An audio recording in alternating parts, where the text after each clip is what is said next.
Hoje eu vou contar a história de um dos homens mais cruéis do século XX. Seus planos eram montar uma fábrica de bebês.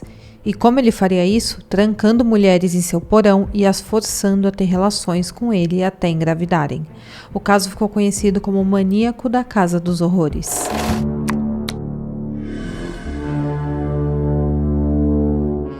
Olá pessoal, sejam bem-vindos de volta ao canal e hoje mais uma vez vamos abrir a caixa de Pandora para contar o caso Gary Heidenreich. E como sempre, eu vou pedir para você não se esquecer de curtir o meu vídeo, de se inscrever aqui no meu canal para acompanhar todos os casos. Nós postamos de 2 a 3 casos por semana, fora os vídeos curtos, então tem vídeo a semana inteira para você assistir. Se inscreva para você não perder nada, também ativa o sininho para a plataforma te avisar quando eu postar vídeos novos.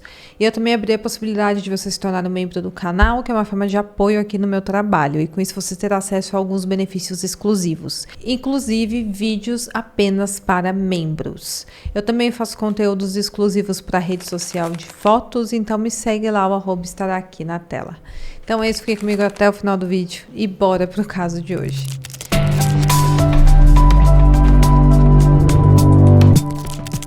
Gary Michael Heidenreich nasceu em 22 de novembro de 1943 nos subúrbios de Cleveland, sendo filho de Michael e Ellen Heidenreich. Ele era o filho mais novo e tinha um irmão chamado Terry. Porém, ele sempre teve uma infância muito complicada. Ele sempre vivenciava as discussões e agressões do seu pai e sua mãe. O lar era extremamente conturbado, onde tinha sempre discussões e agressões do pai dele contra a mãe dele. E isso fez com que o casal acabasse se divorciando quando ele tinha apenas 2 anos de idade. A mãe dele criou os 2 filhos por mais 4 anos, mas ela tinha também um grande problema com bebidas alcoólicas, o que fez com que eles, mesmo estando aos cuidados da mãe, acabassem praticamente tendo que se virar sozinhos.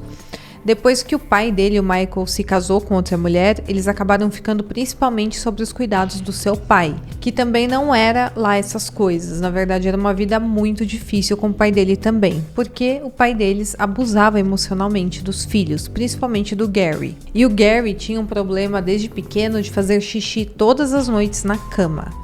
E o seu pai, para humilhá-lo, forçava o Gary a pendurar os lençóis manchados de xixi e também muito sujos na janela do quarto, para que os vizinhos passassem e vissem. Algumas fontes também citam que o pai do Gary colocava alvo nas calças dos filhos para chutá-los. E eles saíam na rua com essas calças e as pessoas na rua, as outras crianças, também chutavam eles. O pai dele também pegava os filhos pelos tornozelos, sacudia de cabeça para baixo agressivamente, então era realmente um ambiente muito problemático. Mas após o caso do Gary vir à tona, anos depois, o pai deles acabou negando todas as acusações de abuso e falou que na verdade os filhos tiveram uma infância completamente normal e tudo tinha sido inventado pelo Gary. Porém, o Terry, o irmão do Gary, confirmava que o pai era realmente muito problemático e abusivo. Mas o depoimento do Terry também nunca foi levado muito a sério, porque ele também passou por vários problemas psiquiátricos ao longo dos anos. E aí, voltando aqui na linha do tempo, eventualmente o Gary e o Terry eram mandados para passar um tempo com a mãe deles, com a Ellen, e ela também se casou ali diversas vezes e ela tinha preferência por homens negros. E o Gary nunca tinha um bom relacionamento com esses homens, com os seus padrastos. E isso fez com que ele acabasse aos poucos adquirindo uma raiva excessiva por pessoas de pele negras. Segundo o que consta em um livro sobre a vida do Gary, ele não se dava bem nem com seu pai, nem com a madrasta e também não se dava bem com a sua mãe e nem com os homens com quem ela se relacionava, ou seja, ele não se dava bem com ninguém. E a única pessoa que ele realmente conseguia ali ter o mínimo de contato humano decente era com seu irmão Terry. Na escola, o Gary também não interagia com seus colegas, ele era um menino bem solitário e se recusava também a fazer contato visual com as pessoas. E ele também era uma criança que demonstrava ser muito agressivo. Até teve uma vez que uma nova colega de sala dele, que não conhecia ainda a personalidade esquisita que ele tinha, chegou e perguntou se ele tinha feito a lição de casa. E apenas por ela ter perguntado isso para ele, ele gritou com ela em uma explosão de raiva e falou que ela não era digna o suficiente para falar com ele. E claro que ela ficou muito assustada com isso. E isso demonstra que desde muito cedo ele se sentia muito superior às mulheres. Infelizmente não fica claro como esses pontos eram tratados em casa, se o pai e a madrasta o corrigiam ou sequer conversavam com ele sobre essas coisas, mas só pelo fato do pai dele ser extremamente abusivo e problemático já dá uma noção de que possivelmente nenhuma atitude era tomada para tentar corrigir o Gary. Ele também sofria constantemente com bullying dos seus colegas de classe, ele era chamado de cabeça de melão, isso porque ele tinha uma deformidade em sua cabeça que foi causada por causa de uma queda de uma árvore. E mesmo com tudo isso, o Gary, em questão acadêmica, ele tinha um excelente desempenho. Ele tinha um QI avaliado em 148. E o Gary também tinha muito interesse em literatura. Ele sempre lia livros sobre assuntos militares, principalmente, e de como economizar dinheiro. Então, com 14 anos, o seu pai viu aquilo nele e incentivou que ele se matriculasse na academia militar na Virgínia, onde ele passou 2 anos. Ele teve as melhores notas dessa academia e também nunca apresentou nenhum comportamento estranho. Talvez porque nessa época ele acabou buscando a ajuda de um psicólogo por conta própria. Mas, infelizmente, ele não foi diagnosticado com nada na época e também nunca tomou nenhuma medicação. Depois de se formar no ensino médio, ele se alistou no Exército dos Estados Unidos, ele tinha apenas 17 anos nessa época, isso em janeiro de 1961, e ele serviu durante um período de 13 meses. Durante esse tempo no Exército, ele foi classificado como um exemplo de comportamento excelente. Ele também se candidatou a vários cargos especiais ali dentro, incluindo polícia militar, mas ele acabou sendo rejeitado, porque para essa área que ele queria, era preciso ter pelo menos 19 anos. Ele então foi enviado para San Antonio, no Texas, para receber treinamento como médico, e nisso ele saiu muito bem. Ele acabou até sendo transferido para um hospital cirúrgico do Exército em Landstuhl, na Alemanha Ocidental. Mas a partir desse momento, tudo voltou a dar errado em sua vida. Em agosto de 62, o Gary começou a se queixar de fortes dores de cabeça, náuseas, tonturas e visão turvas. Por causa disso, ele acabou sendo encaminhado a um neurologista e ele foi diagnosticado com gastroenterite, que é uma inflamação no estômago e também no intestino que causa fortes dores e diarreia. E também foi observado que ele apresentava sintomas de alguma doença mental, que não conseguiu ser diagnosticado na época. Então foi prescrito para ele um antipsicótico, que era principalmente usado para tratar pessoas com esquizofrenia. Em outubro do mesmo ano, ele foi transferido para um outro hospital militar localizado na Filadélfia, onde ele passou a relatar que via várias coisas se mexendo e também imagens estranhas, então ele estava tendo alucinações. E após alguns exames e consultas, ele foi diagnosticado com transtorno de personalidade esquizoide. E por isso ele acabou recebendo uma honrosa dispensa dos seus serviços militares.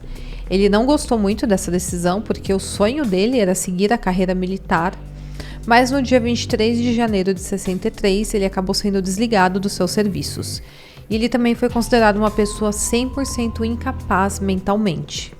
Após ser dispensado, ele começou a receber uma pensão do governo, que era apenas 10% do seu salário, mas depois de alguns meses foi reajustado para 100% do seu salário. E nessa época ele já estava com 18 anos. Depois disso ele se mudou para a Pensilvânia, onde ele estudou enfermagem e atuou no Hospital Administrativo de Veteranos em Coastville. Mas ele acabou sendo dispensado desse hospital porque ele era muito rude com os pacientes e também prestava um serviço completamente desleixado e desorganizado. De acordo com as fontes, durante o período de agosto de 62, enquanto ele ainda estava no exército, até março de 87, ele passou por pelo menos 21 clínicas psiquiátricas. E nesse mesmo período foi registrado que ele tentou tirar a sua vida pelo menos 3 vezes de maneiras diferentes. Então, era realmente uma vida muito conturbada, com muitos problemas psicológicos, mas talvez pela falta do avanço da medicina na época, não sabiam muito bem como tratar o Gary. Ele era internado em instituições psiquiátricas e logo recebia alta, e ele ficou assim durante muitos e muitos anos. 2 psicólogos reanalisaram o caso dele e falaram que realmente ele tinha algum tipo de psicose não diagnosticada, além de ter diversos outros transtornos mentais. Ele tinha esquizofrenia e parece que também sofria de depressão profunda. Por conta desse diagnóstico, Gary acabou sendo enviado para uma internação em uma clínica psiquiátrica, onde ele ficou cerca de 3 semanas. Durante o período em que ele ficou lá, ele ficou completamente mudo, então ele só se comunicava por linguagem de sinal e fazia recados em papéis. Não fica claro como, mas ele conseguiu fugir dessa clínica e foi capturado uma semana depois. Ele foi capturado depois que ele estava dirigindo uma moto com a lanterna quebrada e aí ele foi parado e foi enviado novamente ao hospital. Ele conseguiu sua tão esperada alta hospitalar 2 semanas depois. E aí, nas vésperas do Halloween de 66, ele acabou tentando tirar sua própria vida, mas ele não conseguiu. Depois ele tentou novamente, tomando alguns comprimidos, e novamente ele foi enviado a outro hospital psiquiátrico, onde acabou sendo vigiado durante 24 horas, foi diagnosticado, além de esquizofrenia, também com surto de ansiedade, e durante esse período ele fez vários testes de inteligência, onde foi comprovado que ele era mais inteligente que 95% dos pacientes da clínica. Após algumas semanas, ele acabou recebendo alta hospitalar, mas 2 anos depois, ele acabou sendo internado novamente, em fevereiro de 68. Isso após tentar atacar o seu irmão com pedaços de madeira. Mais tarde, o Gary confessou que a intenção era tirar a vida do seu irmão, ele queria tirar a vida do irmão dele, e seu plano era depois colocar o corpo em uma banheira, derramar ácido em cima até dissolver todos os ossos. Ele também deixou claro que ele tomaria cuidado para não fazer uma mistura de ácidos, para não danificar o encanamento. E ele afirmou que deixaria o corpo ali na banheira por 2 ou 3 dias e que depois disso, se ainda restasse algo, ele jogaria as partes em um compactador de lixo e espalharia o restante em várias latas de lixo na vizinhança. Porém, mesmo com tudo isso, ele foi mantido internado somente por alguns meses e foi liberado ainda no ano de 68. Em 1970, a mãe do Gary, a Ellen, estava lutando contra um câncer nessa época, era um câncer ósseo, e em paralelo ela estava lidando ali com os efeitos colaterais de todos os anos que ela fez abuso de bebidas alcoólicas, até o dia que ela não aguentou mais e acabou ingerindo uma bebida corrosiva que ela tinha no seu trabalho e acabou tirando a sua própria vida dessa forma. A partida dramática da mãe deles acabou abalando muito o Gary e também o Terry, e ambos acabaram sendo internados novamente com transtornos psicóticos, porém eles estavam em clínicas separadas. Nessa mesma época, o Terry também tentou tirar a sua própria vida.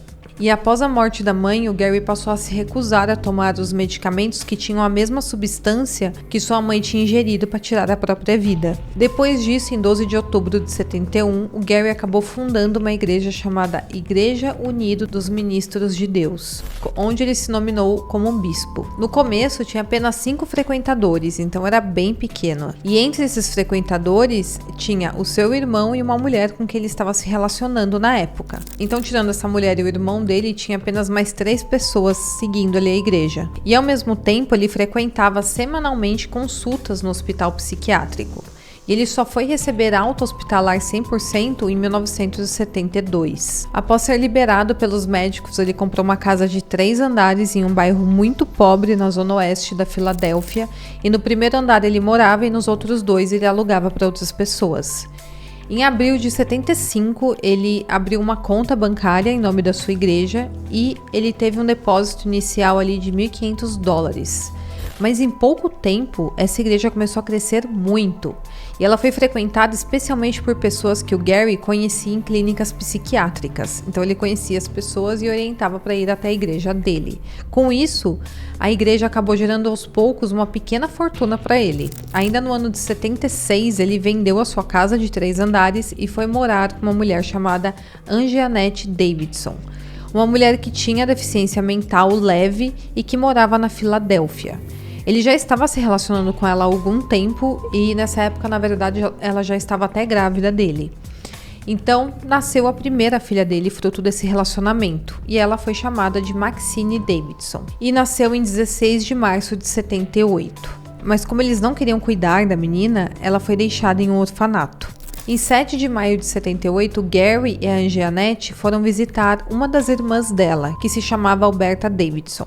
E ela estava internada em uma instituição para doentes mentais na Penn Township. A Alberta era uma mulher que tinha 34 anos, porém ela tinha um QI avaliado em 30 pontos. Isso significava que ela tinha idade mental igual a de uma criança de 5 anos. Mesmo assim, ela era autossuficiente para se alimentar e se vestir sozinha. Ela estava internada nesse local desde que tinha 14 anos e ela sempre recebia a visita da sua irmã, Anjeanette. Naquele dia, enquanto Anjeanette e Alberta conversavam, o Gary conseguiu permissão para levar a Alberta para uma espécie de passeio. E ele alegou que iria fazer aquele passeio com ela e depois levaria de volta para a instituição. Eles então saíram os 3 juntos naquele dia, mas depois disso Alberta não voltou para a instituição. Eles então conseguiram uma ordem judicial no dia 16 de maio, quase 10 dias depois, que foi enviada ao Gary falando que a Alberta tinha que retornar imediatamente para a clínica. Uma funcionária chegou a ir até a casa do Gary e questionou onde que estava a Alberta, mas ele falou que no mesmo dia que tinha levado ela para passear, teria colocado ela dentro de um ônibus para que ela retornasse para a instituição. E ele falou que depois disso nunca mais a tinha visto. Obviamente a funcionária não acreditou nele e ela então entrou em contato com o policial e pediu para que ele fosse até a casa do Gary. A casa dele então foi revistada por esse policial, inclusive o porão, e a Alberta foi encontrada em uma despensa no porão da casa. Ela estava amarrada dentro de um armário.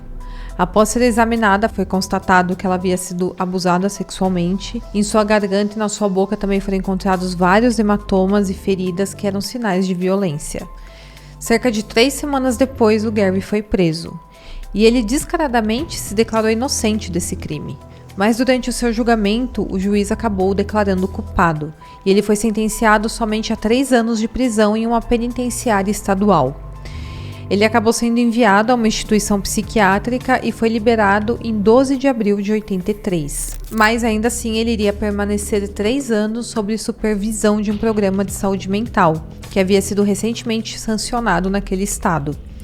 O Gary então se mudou para uma casa localizada na rua North Marshall Street, número 3520, na Filadélfia, e durante os próximos anos, o Gary acabou se relacionando com várias mulheres, em sua maioria garotas de programa.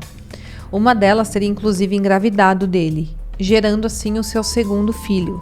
Mas esse também acabou sendo colocado em um orfanato e depois essa mesma mulher acabou se casando com o melhor amigo do Gary, conhecido como Tony Brown. Segundo o livro da vida do Gary, ele e esse amigo teriam se conhecido em uma das clínicas que o Gary ficou internado, e os dois acabaram adquirindo o costume de dividir as garotas com quem eles se relacionavam. Depois disso, o Gary acabou resolvendo procurar uma agência de matrimônios, que era uma espécie de Tinder naquela época, já que não existia internet ou redes sociais. Então era uma agência que ajudava pessoas com o mesmo perfil se encontrarem. E através de cartas, o Gary conheceu em 85 uma mulher chamada Beth Disto, uma mulher das Filipinas por quem ele acabou se apaixonando. Nas cartas, ele dizia que era um homem jovem, bonito, e ele contou várias mentiras sobre sua vida. Com isso, a Beth acabou se apaixonando por ele também. Em uma das vezes que eles conversaram por telefone, o Gary pediu que a Beth fosse morar com ele. E como ela era a filha mais nova de 6 irmãos e vivia em uma cidade rural, ela acabou aceitando, mesmo sendo contra a vontade da família dela. E no dia 26 de setembro de 85, a Beth se mudou oficialmente para a casa do Gary. Mas logo de cara ela percebeu que aquilo não tinha sido uma boa ideia. Afinal, ele não era nada daquilo que ele havia contado por cartas. Mas mesmo assim, ela quis dar uma chance ali para o relacionamento deles.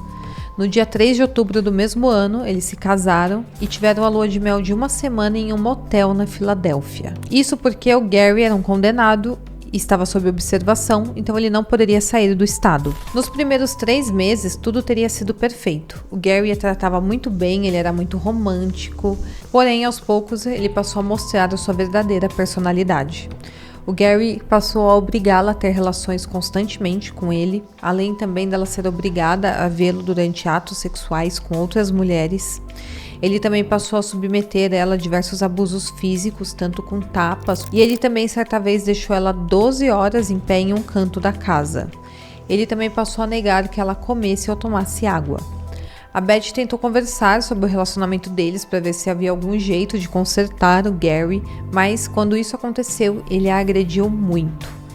Ele também amarrou seus pés e seus pulsos e depois teve relações sem o seu consentimento. Ele também deixou claro que se ela tentasse fugir dele, ele iria atrás e tiraria a vida dela. No dia 14 de janeiro de 86, após quase 4 meses morando juntos, a Beth deixou um vestido reserva e também seu passaporte do lado de fora da janela, ali na casa deles, em uma sacola, sem que o Gary percebesse.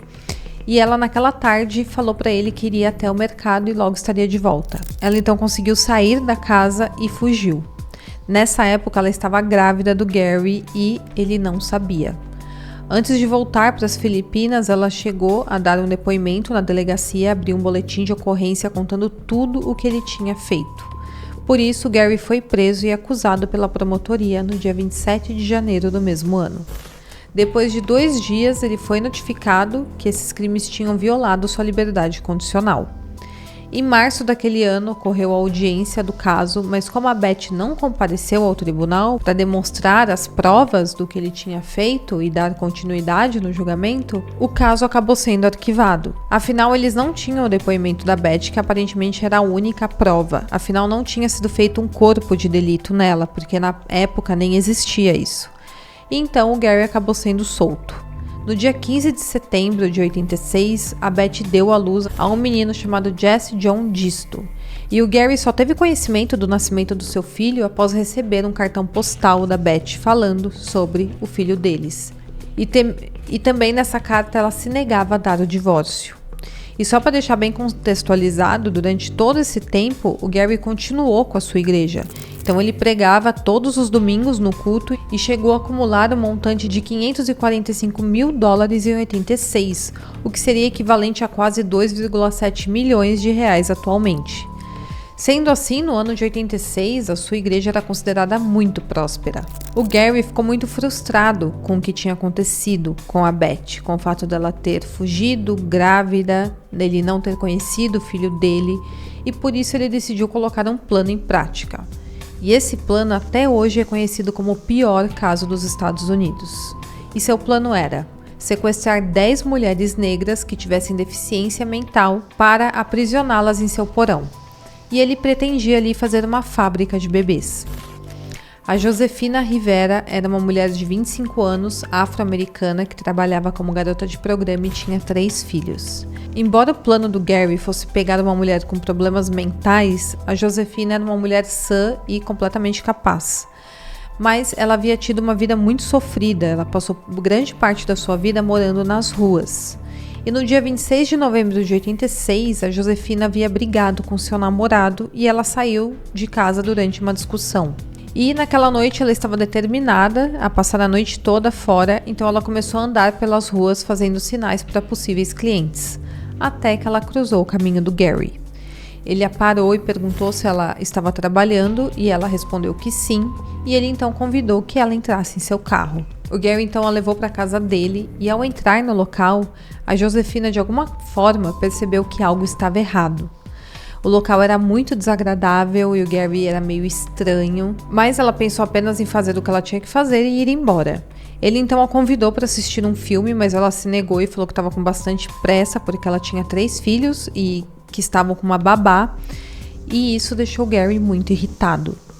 Mesmo assim, eles tiveram o ato sexual conforme ele pediu, e enquanto ela se levantava para se trocar, o Gary a puxou pelos cabelos e começou a esganá-la, até que ela concordou em fazer tudo o que ele queria. O Gary então a amarrou e a jogou em um colchão velho no porão da casa. Depois ele pegou uma barra de exaustor, onde colocou os pés e as mãos dela.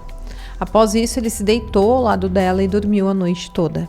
Na manhã seguinte, ela acordou sozinha ali naquele porão e ela pôde ver com mais clareza o local onde ela estava aprisionada. E tudo o que havia ali era uma janela que estava fechada com madeiras. As paredes e o piso eram de cimento rústico e também havia um buraco no meio do chão, que era uma espécie de fossa que ele tinha aberto ali. Pouco tempo depois de acordar, o Gary apareceu oferecendo a ela uma refeição, que era pão com ovo, mas ela se recusou a comer. Depois ele voltou ao porão com uma picareta e aumentou ainda mais aquele buraco no chão. Quando a Josefina o questionou qual era o motivo daquilo que ele estava fazendo com ela, ele simplesmente respondeu que a sociedade devia a ele 10 esposas e uma família, e que ele pegaria para ele essas 10 esposas e as engravidaria. Depois que as crianças nascessem, ele queria que todas fossem criadas com ele e também com as suas esposas, formando assim uma grande família feliz. Depois que o Gary falou esses absurdos e saiu do porão, a Josefina conseguiu de alguma forma se desvencilhar das correntes. Ela então correu para a janela, tirou uma das tábuas de madeira que tampava ali os vidros e conseguiu passar por uma pequena abertura.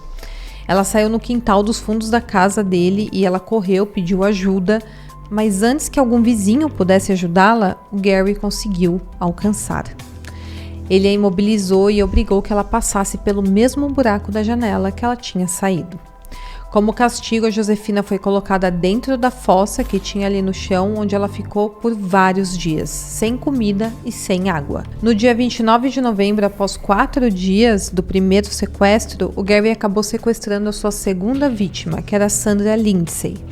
A Sandra tinha 25 anos e era amiga do Gary por pelo menos 4 anos, e eles se conheceram em uma das instituições de tratamento psiquiátrico por onde eles tinham passado.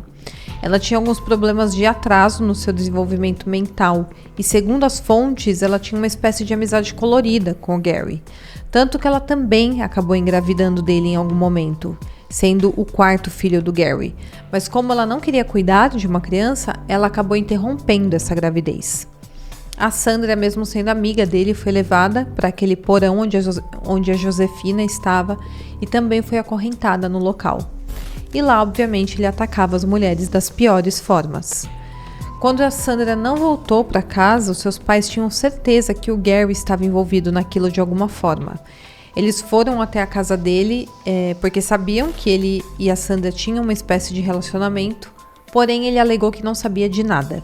Ele também falou que os pais dela fossem embora imediatamente. Depois disso, ele acabou obrigando a Sandra a escrever uma carta falando que tinha fugido e que entraria em contato com os pais em breve. Ele foi até Nova York e postou essa carta de lá para evitar qualquer suspeita contra ele. Mesmo assim, 2 dias depois, os pais dela fizeram uma denúncia na delegacia de polícia falando que sua filha havia desaparecido e que o Gary tinha algum envolvimento nisso.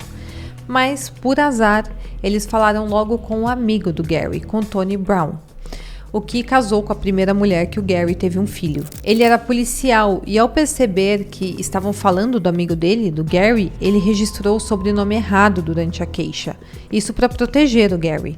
E como não foi encontrado nenhum nome relacionado ao que foi soletrado, a queixa não pôde ser formalizada. A polícia passou a achar então que realmente a Sandra tinha fugido por algum motivo, principalmente por conta daquela carta enviada, e com isso o caso acabou sendo deixado de lado.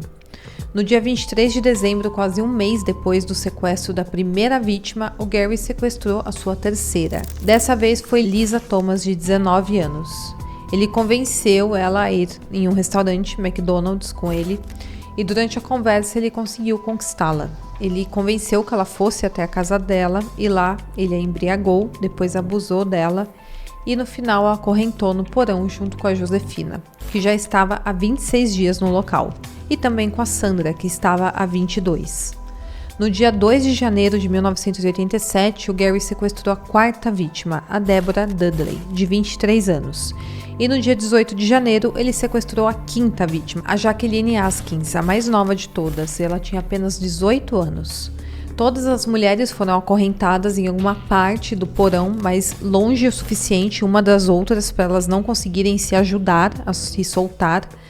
E o Gary sempre servia refeições simples e muito pouco saudáveis, como por exemplo pão, bolacha, água ou mingau. Ele tinha relações não consensuais com elas todos os dias, porque ele tinha como objetivo que elas engravidassem rápido para ele criar a grande família feliz que ele achava que teria. E dentro do porão, elas tinham um banheiro químico que era usado para as necessidades básicas. E às vezes, quando Gary estava afim, ele levava uma a uma para tomar banho no seu banheiro na parte de cima da casa, já que no porão não tinha chuveiro. E todas elas eram mantidas o tempo inteiro seminuas. A Josefina, por ter sido a primeira a ser sequestrada, acabou se tornando uma espécie de líder entre as mulheres. Então ela intermediava sempre que as meninas queriam alguma coisa. Mas com o passar do tempo, o Gary percebeu que, na verdade, elas estavam se tornando muito amigas uma das outras. E isso acabou preocupando ele, porque elas poderiam fazer uma rebelião contra ele e escaparem do cativeiro.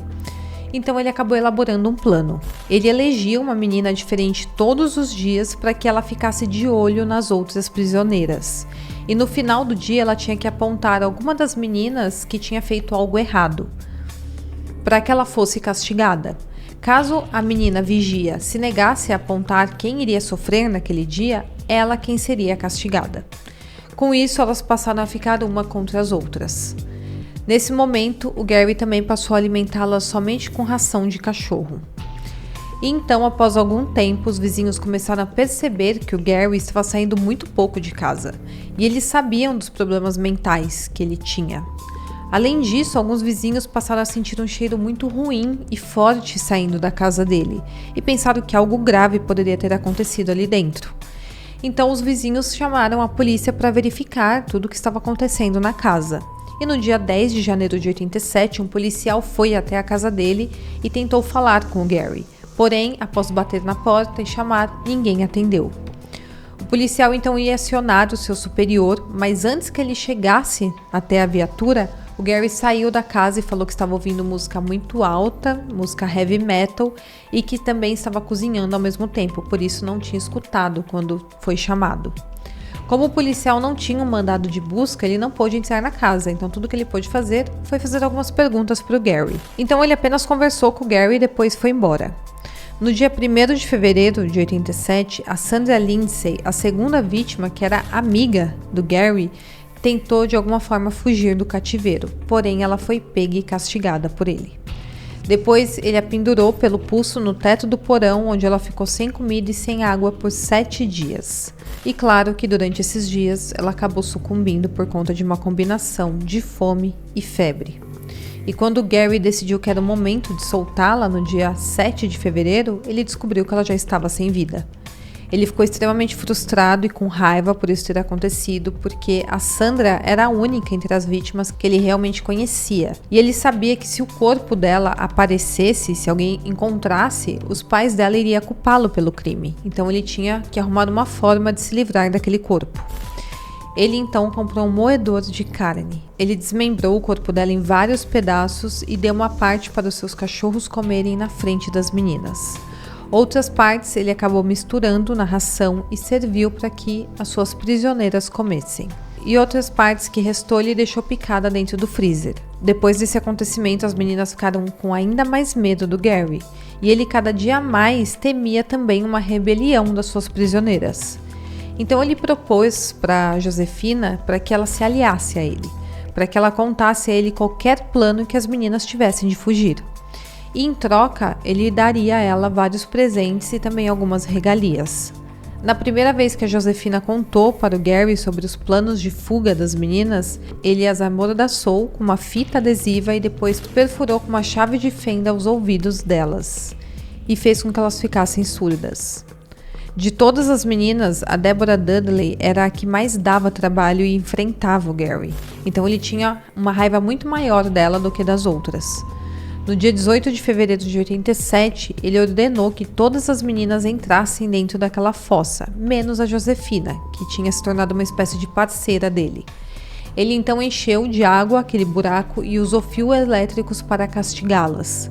Como ele tinha essa rixa com a Deborah, ele não gostava dela, ele usou a carga elétrica mais próxima do corpo dela, fazendo com que ela recebesse a maior parte dos impulsos elétricos, e com isso ela acabou não resistindo. Quando Gary percebeu o que havia acontecido, ele ficou novamente muito bravo e irritado, afinal ele tinha agora outro corpo para esconder. O corpo da Deborah ficou cerca de um dia no local, e no dia seguinte ele descartou no Pine Barrens, em New Jersey, que é um morro onde ele e a Josefina cavaram um buraco e enterraram a Deborah. Infelizmente não tem informações de como e quando o corpo dela foi encontrado. Depois disso, ele obrigou a Josefina a escrever uma carta de confissão, afirmando que ela havia ajudado a tirar a vida da Deborah, como se ela fosse uma cúmplice dele e não uma vítima. Essa carta foi assinada pela Josefina e também pelas outras meninas como testemunhas. E dessa forma ele achava que estava garantindo que se uma delas conseguisse denunciar ele, elas também seriam prejudicadas. Depois da morte da Deborah, a fábrica dos bebês do Gary havia diminuído, porque tinha arrestado somente 3 das 5 vítimas iniciais. Então ele decidiu que era hora de voltar a caçar. No dia 23 de março de 87, o Gary e a Josefina saíram e sequestraram a 6ª vítima, que era a Agnes Adams, de 24 anos. Ela, no caso, foi sequestrada para substituir as outras 2 meninas que tinham tido a vida tirada. E nessa época, para vocês terem uma ideia, a Josefina já estava 4 meses encarcerada. A Lisa Thomas estava há 3 meses e a Jacqueline Askins estava há 2 meses. E essa última vítima foi escolhida por ser uma garota de programa que já era conhecida tanto pelo Gary quanto pela Josefina, que às vezes até trabalhava junto com a Josefina em uma boate. Eles então levaram a Agnes para casa dele, o Gary teve relações com ela, mas depois acabou batendo e amarrando ela no porão junto com as outras meninas. No dia seguinte, a Josefina se ofereceu para sequestrar outra menina para o Gary. Como nas últimas semanas ela tinha se mostrado ser muito leal a ele, o Gary realmente achou que ela havia mudado sua mentalidade e que agora era sua parceira. Ela também, de alguma forma, conseguiu convencê-lo a deixá-la ir ver os seus 3 filhos, porque já fazia meses que ela não os via. Ela estava trancada naquele porão. E ela falou que ela iria ver os filhos e depois voltaria para que eles sequestrassem a 7ª vítima. E ele acreditou nela. Assim que ela saiu, ela correu para a casa do seu namorado, o mesmo que ela havia brigado no dia em que foi sequestrada. Ele não acreditou nas palavras dela, mas ela o convenceu a chamar a polícia. Ela então contou tudo o que havia passado para os policiais, que só se convenceram quando viram as diversas marcas em seu corpo. Os policiais então foram junto com ela até o ponto de referência que o Gary a estava esperando, que era um posto de gasolina, e finalmente ele foi preso. Ao invadirem a casa do Gary, eles encontraram as outras meninas presas no porão e também partes do corpo da Sandra que ainda estavam na cozinha. O antebraço dela ainda estava inteiro no freezer. Também foram encontradas sacolas com ossos e vestígios dela no triturador. Seu amigo Tony Brown, o amigo do Gary, também foi preso, mas ele fez um acordo com a promotoria para testemunhar contra o Gary no julgamento. E por isso ele foi liberado sob uma fiança de $50 mil. No dia seguinte, a mídia toda noticiava o caso nas manchetes dos jornais. E a manchete era A Casa dos Horrores. E ali contava toda a história perturbadora do homem que havia feito mulheres negras de suas vítimas, algumas delas com problemas mentais. O Gary, desde o início do julgamento, alegou inocência e contou diversas versões dos fatos.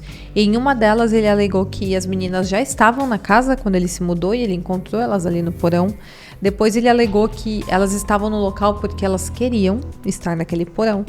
E até mesmo alegou que a pessoa por trás de tudo era, na verdade, Josefina. Porém, os depoimentos das meninas foram mais do que o suficiente para provar que a Josefina só fez o que fez para conseguir sobreviver. E graças a ela que todas conseguiram escapar do Gary. O Gary tentou novamente tirar sua vida enquanto esteve na prisão, mas ele foi socorrido a tempo. Durante o seu julgamento, ele foi defendido por um advogado chamado Charles Peruto Jr., que tentou a todo custo provar que o Gary era legalmente insano e que não poderia responder por seus atos. Mas a promotoria teve uma estratégia muito boa. Eles apresentaram o fato dele ter aproximadamente $550 mil em sua conta corrente, que eram resultados de bons investimentos feitos por ele mesmo. Isso provou que ele não era insano, já que ele conseguia entender plenamente como gerenciar uma pequena fortuna para aquela época. No dia 1º de julho de 88, o Gary Heidnik foi condenado por 2 acusações de homicídio em 1º grau pelas mortes de Sandra Lindsay e Deborah Dudley, 6 acusações de sequestro, 5 acusações de abuso, 4 acusações de agressão agravada e 2 acusações de relação sexual involuntária desviada, por abuso das mulheres que tinham problemas mentais. Ele foi condenado à pena capital e foi encarcerado no Instituto Correcional do Estado de Pittsburgh. 6 meses depois, em janeiro de 89, o Gary tentou novamente contra a própria vida e para isso ele escondeu alguns comprimidos que haviam prescrito para ele na época E ele guardou, armazenou tudo e tomou tudo de uma vez, porém novamente ele foi socorrido a tempo. Em 97, a filha mais velha do Gary, a Maxine Davidson White, que na época já tinha 19 anos, e sua ex-esposa Beth Heidenick, entraram com uma ação no Tribunal Federal do Distrito Leste da Pensilvânia, solicitando a suspensão da sua execução, com base no fato de que ele não era competente por suas ações. Depois de 2 anos reanalisando o processo em vários tribunais, o pedido foi negado no dia 3 de julho de 99. E no mesmo dia foi ordenado finalmente a data da sua execução. No dia 3 de julho, 3 dias depois, o Gary fez sua última refeição. Ele comeu 2 fatias de pizza de queijo e um copo de café preto. Em seguida, ele foi executado por injeção letal e seu corpo foi cremado. Em todos os anos de pena de morte na Pensilvânia, somente 3 pessoas foram executadas, e o Gary foi a última delas. Até hoje, a Casa dos Horrores, a fábrica de bebês do Gary Heidenick, ainda é um dos crimes mais perturbadores dos Estados Unidos. Inclusive, ele acabou sendo um dos 6 criminosos da vida real em quem o autor Thomas Harris baseou seu personagem Buffalo Bill, do romance O Silêncio dos Inocentes. Bom, pessoal, então esse é o caso de hoje. Espero muito que vocês tenham gostado. Deixa aqui nos comentários o que você achou, se você já conhecia esse caso. Então é isso, espero que vocês tenham gostado e até o próximo vídeo.